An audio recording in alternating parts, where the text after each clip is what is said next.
সাহিত্যের সেরা সময়।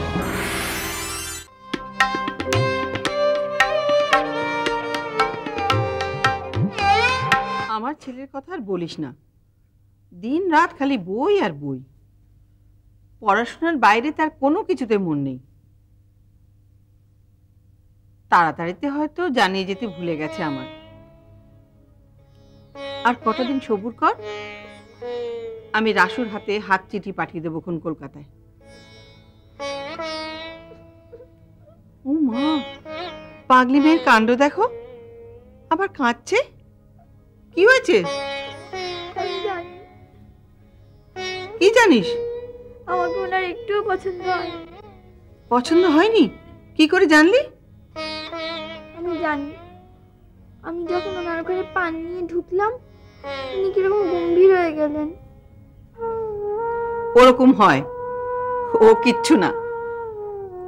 সেরকম হলে না, ওই ছেলেকে আমি সামনের মাসেই এখানে টেনে আনবো। আনবেন? হ্যাঁ। কি করে আনবেন? কেন?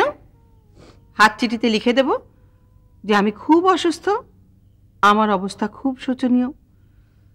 যদি আমাকে জীবিত অবস্থায় দেখিতে চাও, তাহা হইলে সত্বর এখানে চলিয়া আইসো। মা, মিথ্যে কথা লিখবেন? ওতে কোনো পাপ নেই। ছেলের মঙ্গলের জন্য মা মিথ্যে কথা বললেও কোনো দোষ হয় না। না বাবা, মিথ্যে কথা লেখার কোনো দরকার নেই। তারপর এসে দেখবেন যখন আপনার কোনো অসুখ টসুখ হয়নি, তখন ঠিক আমার উপর রেগে যাবেন। দূর পাগলি মেয়ে কোথাকার, তোর উপর রেগে যাবে কেন? আমি তো আমার ছেলেকে চিনি, অত কিচ্ছুর দরকার পড়বে না। সে ঠিক তার মনের কথা চিঠি দিয়ে আমায় জানিয়ে দেবে। যাই হোক, আমার ছেলে যাই করুক, তুই কিন্তু রোজ দুপুরবেলা আমার কাছে চলে আসবি। আমি নিত্য নতুন ছাদে তোর চুল বেঁধে দেব। কিরে, আসবি তো? আসিবার সময় পর্যন্ত মনস্থির করিতে পারি নাই, তাই তোমাকে কোনো সিদ্ধান্ত না জানাইয়াই চলিয়া আসিতে হইয়াছে। কিন্তু এবারে গ্রাম ছাড়িয়া আসিবার পর মুহূর্ত হইতেই কেমন যেন মন কেমন করিতেছে।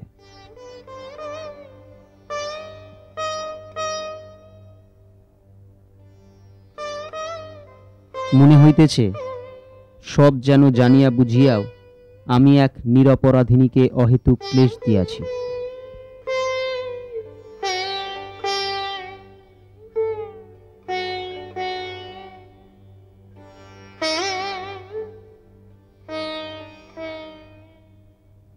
রাধারানীর প্রতি আমার অমন অবজ্ঞা প্রকাশ করা উচিত হয় নাই।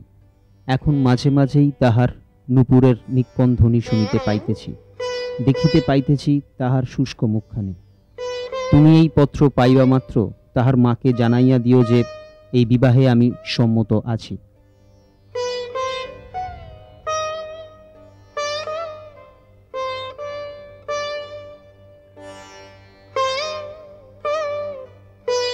ইতি ইতি ভবদীয় প্রণত তোমার সত্য।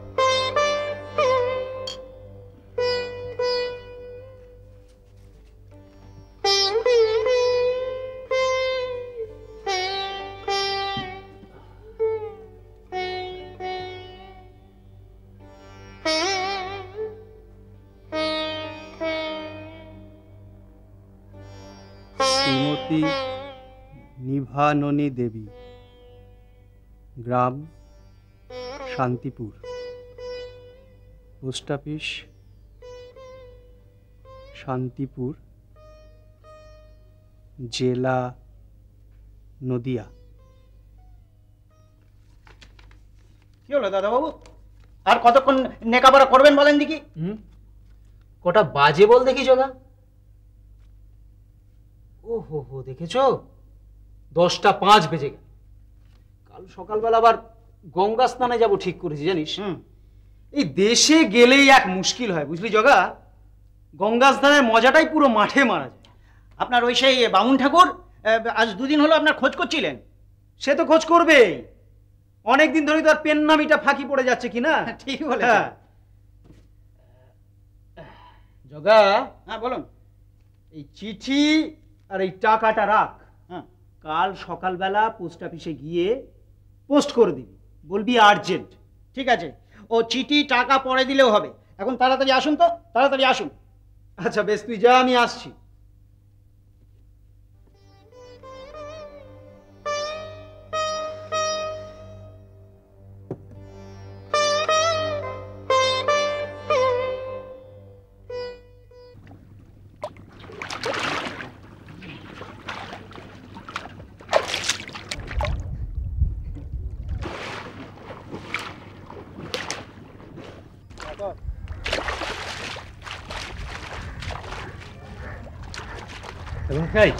এই জামাখানি রইল। হ্যাঁ,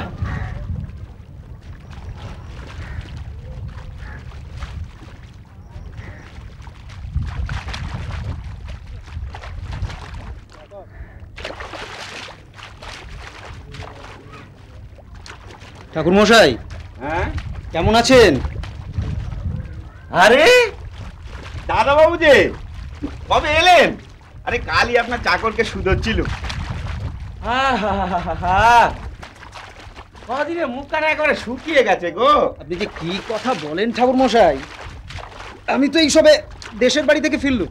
জানি, সবই জানি। তা দেশের বাড়িতে তার গঙ্গা নেই গো। আরে গঙ্গা স্নান না করলে শরীর পাত হবে না। ঠাকুর মশাই, আমি চট করে গঙ্গা স্নানটা সেরে আসছি। হ্যাঁ, আজ কিন্তু বেশ ভালো করে রসগোলি করব। আর আজ তাহলে আমরা উঠি বাবা ঠাকুর। সে কি মা, তোমার তো এখনো রসগোলি শেষ হয়নি। ঠাকুর, আপনি তো আবার এই বাবুটিকে নিয়ে ব্যস্ত হয়ে পড়লেন। কাল পয়সা দিয়ে যাবো। আয় রেখে মা, চলো।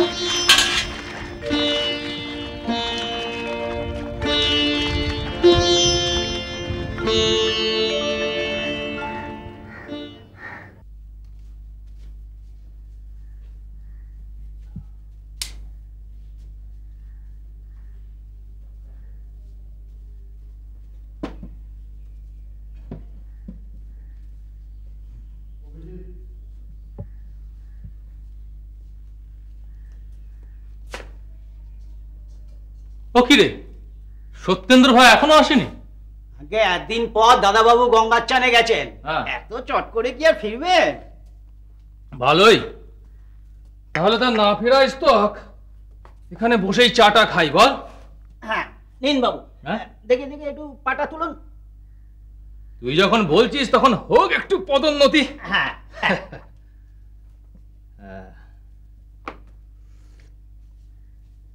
আচ্ছা জগা, হ্যাঁ বাবু, এবারে কিন্তু সত্যেন্দ্র ভাই আমাদের ভারী ফাঁকি দিয়ে গেল। ফাঁকি? দেখ, প্রতিবার দেশের বাড়ি থেকে ফেরার পর হ্যাঁ কত রকমের খাবার আনতো ভাইয়া। হ্যাঁ, আর এবারে একেবারে ঠক ঠক লবডঙ্কা।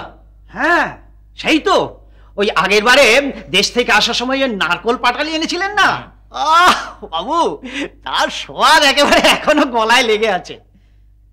তুই থাক, তোর গলায় লাগানি। কেন বাবু? কিন্তু আমার গলা যে একেবারে শুকিয়ে গেছে বাবা। ও, এই চায়ে সেই তেষ্টা মেটে না। কবে ঘি খেয়েছি তার ঢেকুর তুলতে আমি রাজি নই। আমার বাপু নগদ কারবার। হ্যাঁ, কি ব্যাপার প্রমোদদা, এসো এসো ভাই, আবার নতুন কিসের কারবার খুললে? না না ভাই, তোমার কথাই হচ্ছিল। এসো এসো। আরে জগা, হ্যাঁ বাবু, আমার কালকের ধুতিটা কোথায় রেখেছিস? ওই আপনার কালকের ধুতিটাই সুমুখের বারান্দায় মেলে দিয়েছি বাবু। ও আচ্ছা, প্রমোদদা হ্যাঁ, তুমি চা খাও, আমি চট করে ধুতিটা এক্ষুনি পাল্টেই আসছি। আচ্ছা আচ্ছা, এসো এসো এসো।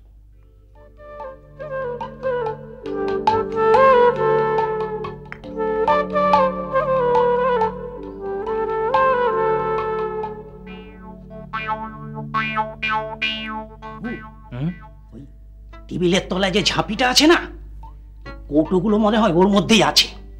সত্য দাদা বাবু যা ভুলো মন, বোধহয় বার করতেই ভুলে গেছে। হতেই পারে। হ্যাঁ, আমি তো এন্ট্রান্সটুকু পাস করতে একেবারে আমার কাল ঘাম ছুটে গিয়েছিল। হ্যাঁ জানি তো। আর এই ছোকরা আইএ করে, বিএ করে, তারপর একেবারে এম এর পথে এগিয়ে চলেছে। ঠিক কথা বলেছিস, ঠিক কথা বলেছিস। ভুল হওয়া তো খুব স্বাভাবিক। তাহলে বাবু ওই ঝাঁপিটা খুলি। খুলবি? হ্যাঁ খোল।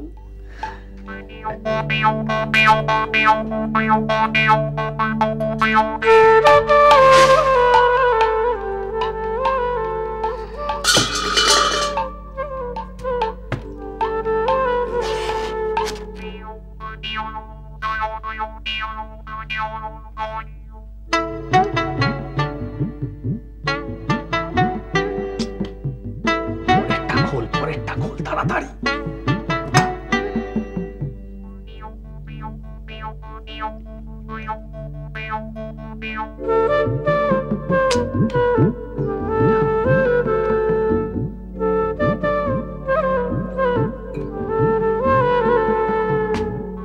কাকস্য পরিবেদনা। এসো এসো এসো ভাইয়া, এসো এসো এসো। প্রমথদা, তোমরা যে গুপ্তধনের সন্ধান করছো, সেই গুপ্তধনটা এইখানে আছে।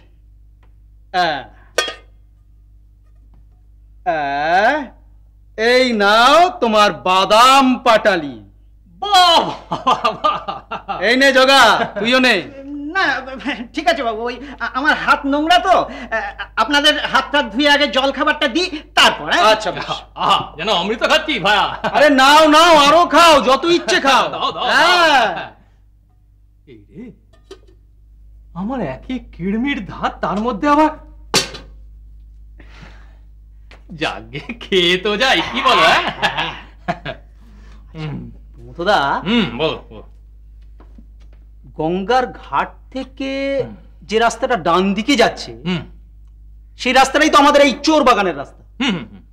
আর তুমি আমাকে বলো, বাঁ দিক দিয়ে যে রাস্তাটা যাচ্ছে, সেই রাস্তা দিয়ে ঠিক কোন দিকে যাওয়া যায়? আরে ওটাই তো হলো গিয়ে তোমার ওই জোড়াসাঁকোর রাস্তা। ও, ওই দিকেই তো আমার অফিস। আচ্ছা, কেন বলো তো ভাইয়া, তোরা বাড়ি যাবে?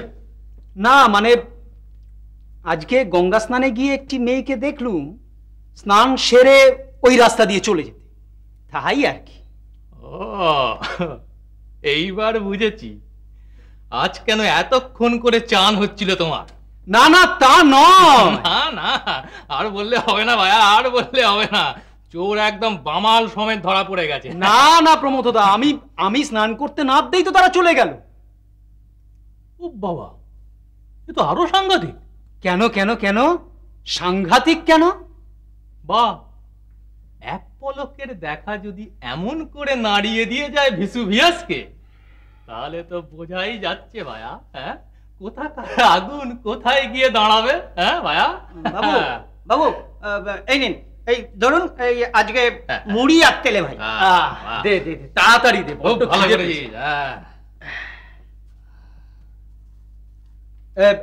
জগা, হ্যাঁ বাবু, চিঠিটা দিয়ে এসেছিস? আগে ওই পোস্ট অফিসটা এখনো খোলেনি। ঠিক আছে, ওই বাজার যাবার সময় আমি ফেলে দিয়ে আসবো। ভুলে যাবি না কিন্তু, মনে করে দিয়ে। না ঠিক আছে। ভাইয়া, আমি এবার চলি, বুঝলে? যাবে? হ্যাঁ। আচ্ছা, ওই খেতে খেতেই গোছ গাছটাও সেরে ফেলি। 12টা 3-এর যে শ্রীরামপুরে প্যাসেঞ্জারটা আছে, ওটা ধরবো ভাবছি, বুঝলে? তাহলে এই দুদিন একটু লক্ষ্য রেখো আমার বাড়িটা। হ্যাঁ হ্যাঁ প্রমথদা, তুমি নিশ্চিন্তে যাও, আমি আসি। তারপর আমি এলে না হয় তোমার ওই জোড়াসাঁকোর বিস্তারিত খবর জোগাড় করা যাবে ভাইয়া। চলি ভাইয়া, আবার দেখা হবে ভাইয়া, সাবধানে থেকো। নাগর চলিল রাধার বদন মনে পড়ে, অমনি চলিল চলিল রাধার বদন মনে পড়ে, অমনি চলিল। নাগর চলিল রাধের বদন। মশাই আসুন দাদাবাবু। গঙ্গার ঘাটে এত ভিড় দেখছি। আজ তো পূর্ণিমে, ভিড় হবে না কো? আচ্ছা ঠাকুর মশাই, হ্যাঁ বলুন। কালকে আপনার কাছে এটা এটা রাখুন। হ্যাঁ ঠিক। কালকে আপনার কাছে দুজন ভদ্রমহিলা এসেছিলেন, তারা এখানে বসেছিলেন আর আপনি একজনের মুখে রসকলি করছিলেন, তারা আজ আসেননি? হ্যাঁ, তারা তো আজকে হয়েছিল, এই তো একটু আগে দাঁড়িয়েছিল আঁকানোর জন্য, ভিড় দেখে চলে গেল। ঠাকুরমশাই কি নাম বলুন তো? কার? ওই মেয়েটির যার মুখে আপনি রসকলি এঁকে দিচ্ছিলেন। এই রে, নাম তো জিজ্ঞেস করিনি কো। আচ্ছা আমি জেনে নেব। না থাক, আপনাকে আর জিজ্ঞাসা করতে হবে না।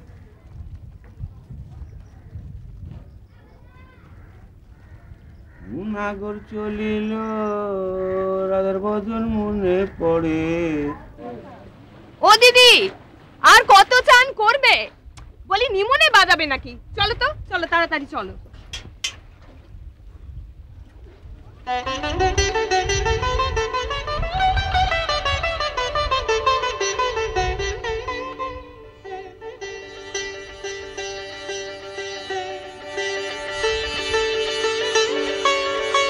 মা, এই যে জলে নেমে গেল গো। মরণ, নামবে না তো কি পিছু নেবে নাকি? আয়। নিতেও তো পারে। তুমি এমন মন মজিয়েছো যে চিটে গুড়ছড়ে পিঁপড়ে যে আর নড়তেই পারছে না গো। থাম পোড়াম, আগে নাম ধাম জানতে দে তবে না। চলো ওই বাবা ঠাকুরকে শুধোই গিয়ে। তাই চল। রাধার বদন মনে পড়ে চলিল নাগর চলিল। বাবা ঠাকুর। আরে এসো মা জননী, এসো, তোমাদের জন্যই তো বসে আছি। তুমি তাহলে আঁকিয়ে নাও ততক্ষণে, আমি যাই ওই মুদির দোকান থেকে জিনিসগুলো নিয়ে নিই। হ্যাঁ মা জননী, কদিন ধরে তোমায় দেখছি, কিন্তু নামটা তো জানা হয়নি। গঙ্গা, গঙ্গাবালা দাসী। ও তা মা জননীর থাকা হয় কোথায়? ওই তো ওদিক পানে, ওই জোড়াসাঁকোর দিকে। ও বাবা ঠাকুর, এবার আমি আপনাকে দুটো কথা শুধোই। হ্যাঁ নিশ্চয়ই। কালকে যে বাবুটি এসেছিলেন, ওই যাকে দেখে আপনি কুশল জিজ্ঞেস করলেন, আমি আর আমার সই এখানে বসে তখন আঁকাচ্ছিল। ও হ্যাঁ হ্যাঁ হ্যাঁ, সে বাবুটির নাম কি বাবা ঠাকুর? নামটা তো ঠিক ওই বাবু বলেই তো ডাকি। বছর খানেক ধরে নাইতে আসেন গঙ্গায়। থাকেন কোথায়? তাও তো ঠিক জানি না মা। আচ্ছা আমি জেনে নেব। না না না, আপনাকে কিছু জানতে হবে না, বরং আমার কথা কিছু জিজ্ঞেস করলে আপনি বলবেন আপনি কিছু জানেন না। আচ্ছা মা, তাই হবে। প্রভু, সবই তোমার লীলা। না গো, ও দোকানে বড্ড ভিড়, অন্য কোনো দোকান থেকে নিয়ে নেব। তুমি তাড়াতাড়ি করো দেখে নি। ওদিকে পিমড়েটি যে নিজের মনে খুব সাঁতার দিচ্ছে গো, উঠে পড়লেই একেবারে চিটে ঘুরে। আস্তে মা আস্তে, সাজ নষ্ট হয়ে যাবে যে।